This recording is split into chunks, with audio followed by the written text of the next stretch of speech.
करोड़ों का घर चौड़ाया हुआ है, सामान के भर के चौड़ा हुआ है, सिर्फ अपना बच्चा निकाला हुआ है। यकीन करो हमारा घर से हमने कुछ भी नहीं लेके आए, हम एक जोड़ा कपड़े में आया हुआ है। तकलीफ़ तो बहुत ज़्यादा था। हम डमडोला से पैदल निकल के आए, मैं ख़ुद बज़ात ख़ुद मैं रात को निकल आया।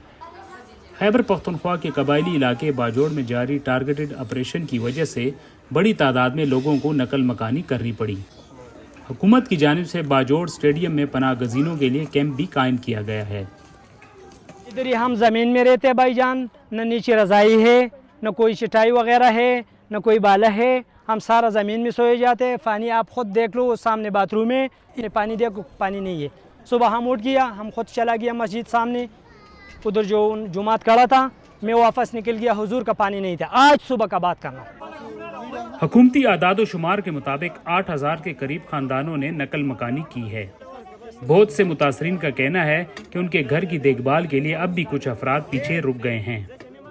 एक तो लोग भी बैठे, एक खर्चा भी बहुत ज़्यादा हुआ है, क्योंकि हमने अभी वो 5-10 साल में तो गरीब बंदा का घर नहीं बना सकता है, अभी कंप्लीट हुआ है।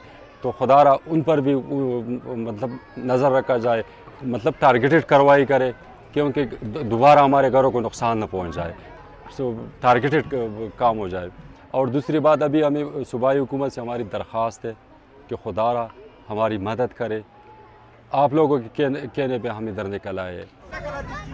2008 में भी बाजोड़ में ऑपरेशन किया गया था, जिसके नतीजे में हज़ारों अफराद बेघर हुए। पनाह गज़ीनों का कहना है कि हुकूमत जल्द अज जल्द कार्रवाई मुकम्मल करे ताकि वो अपने इलाकों में वापस जा सकें।